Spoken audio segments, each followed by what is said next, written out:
We are eager to talk with you about anything that is important to you. There is nothing that is off limits. There is someone now.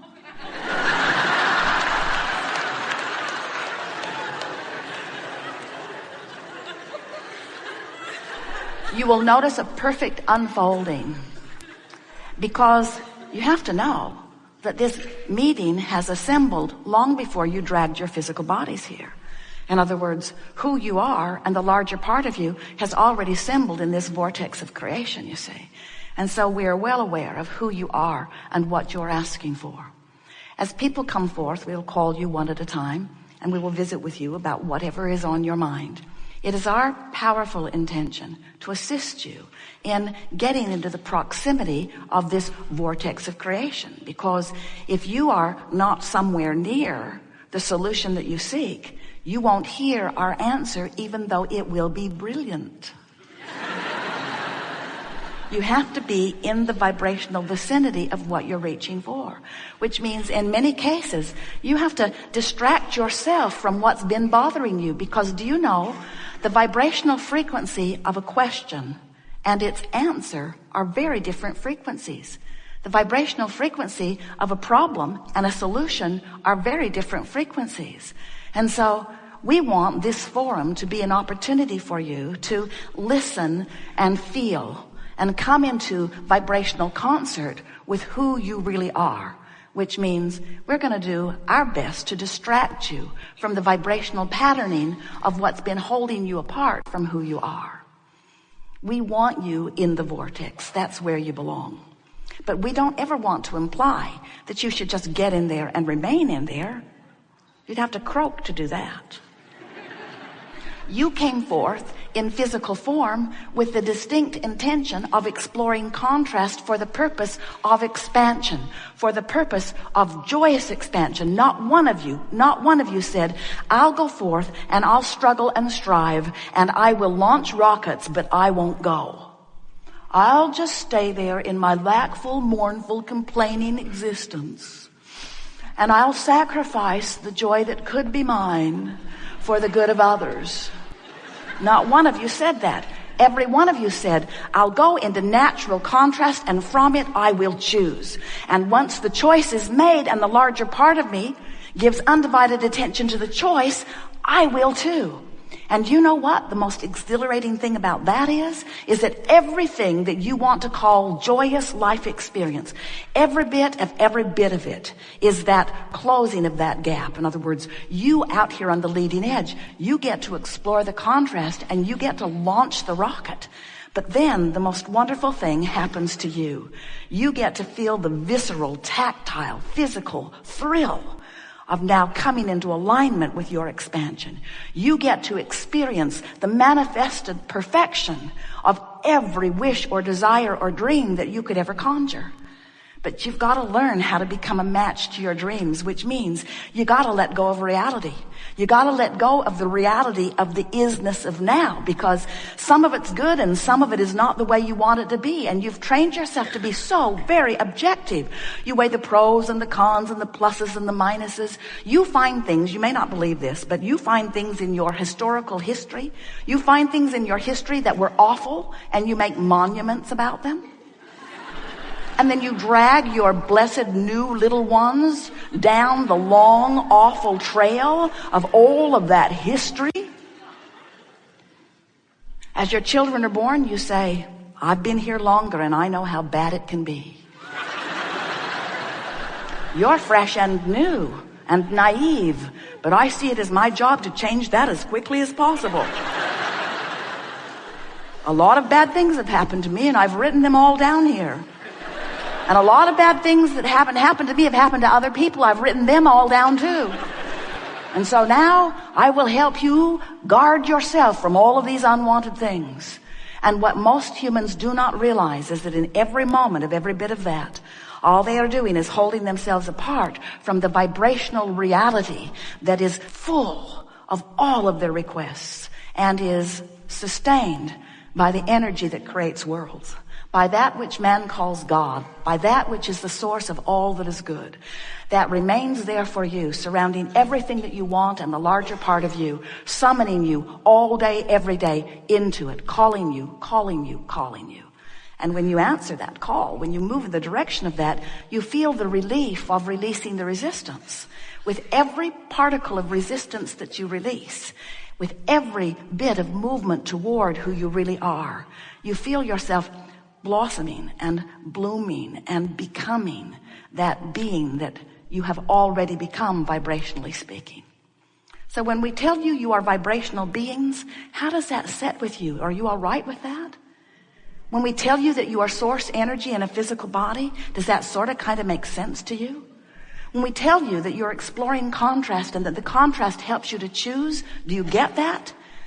And when we tell you that when you've chosen, that the larger part of you embraces your choice and holds it for you eternally, waiting for another amendment and waiting for you to become a vibrational match to it, can you relate that to the wonderful aspects of your life? Do you get that? Do you now understand the emotions within you and what they mean? Do you know that the source within you is one who loves? Do you know that? And do you know that that's why when you find someone that you're not appreciating, when you're finding fault or blame, when you're condemning someone or something, even when by your physical standards they darn well deserve it, do you now understand what that negative emotion means? It means you departed from who you are. Source says you have the free will to do that, but you're not ever going to feel like you really feel when you hate, because you are a lover. The larger part of you loves. And when you don't love, you're not who you are. And there is a separation that you can feel in your solar plexus that feels like hate or anger. When you are afraid, do you know that it does not mean that you're receiving a warning bell that says there's danger?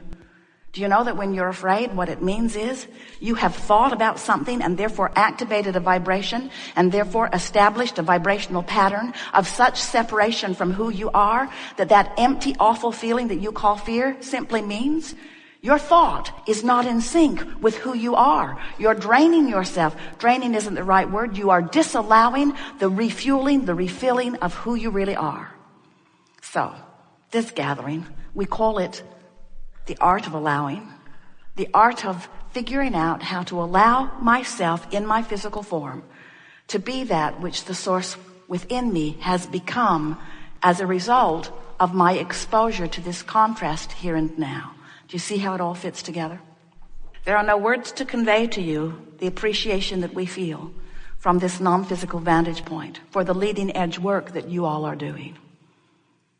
We want to assure you that your future, that the future of this planet, that the future of all that you know as physicality, it is magnificently laid out before you.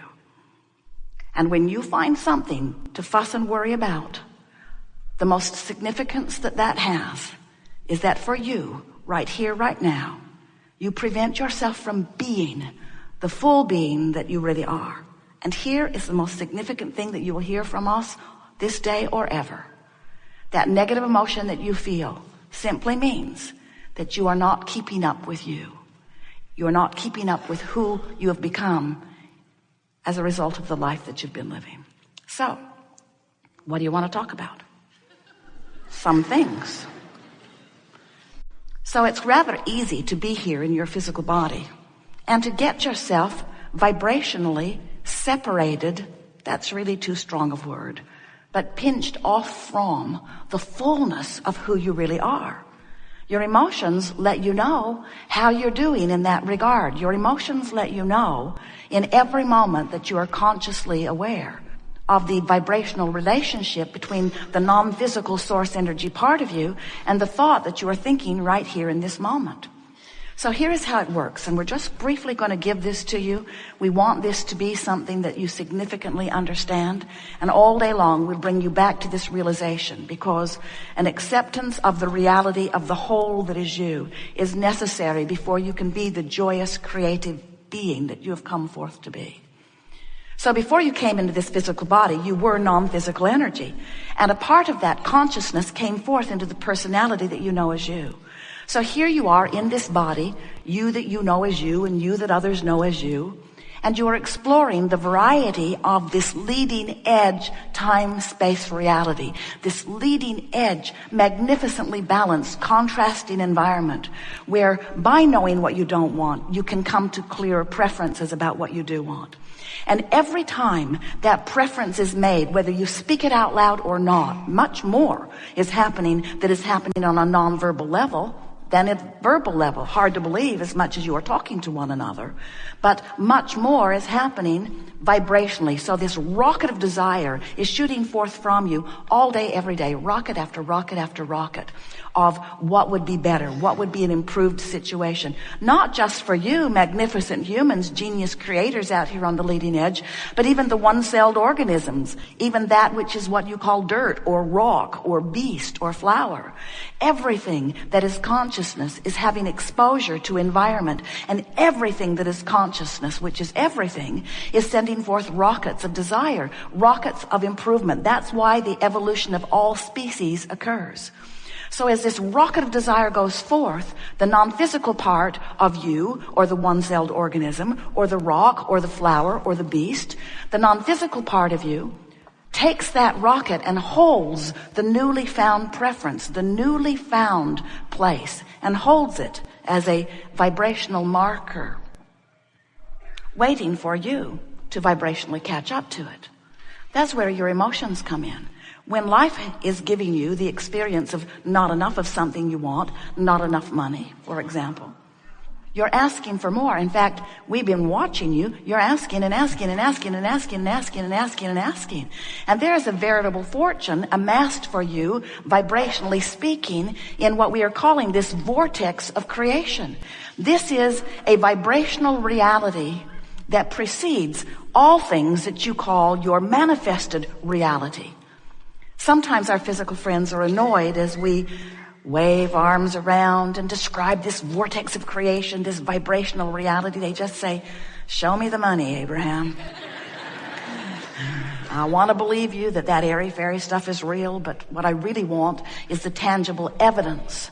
And we want you to understand that once you've launched the rocket and once the source within you has acknowledged it and is holding to it, that there is a vibrational reality that is valuable. It's an escrow that you can count on, but you have to be a vibrational match to what you're asking for. And often, even though you want to be, you're not. You beat the drum of not enough money, and as you do, you're asking for more and asking for more, because whenever there's not enough, you are asking for more. And so Source is tending to and holding this fortune. And here's the thing that we really want you to understand. In this vortex of creation, where the larger part of you dwells, where law of attraction is assembling all cooperative components, that is the key reference for you to take away from this gathering. All cooperative components have already been assembled for the manifesting of all things that you are asking for. But the question that we want you to become aware of as you're here in this workshop today, we want you to ask yourself, am I in my physical form a cooperative component? And the answer is often you're the only uncooperative component. Because you're still beating the drum of I don't have enough, I don't have enough, I don't have enough. And you know why that is? Because your awareness of your reality has your nearly undivided attention. You're so busy looking at what is that you've forgotten that what is was only and will only ever be the bouncing off place for this vortex of creation where all things are happening. So what happens as you live your life just like you knew you would? The contrast helps you to do step one. Step one causes you to ask, and you do it all day, every day. You cannot turn that asking off. The entire universe is established to provide for you and everyone else you know this opportunity to continue to expand and evolve, even if you are a one-celled organism. So you're asking. And Source is not just answering. Source is literally becoming the vibrational equivalent of what you are asking for.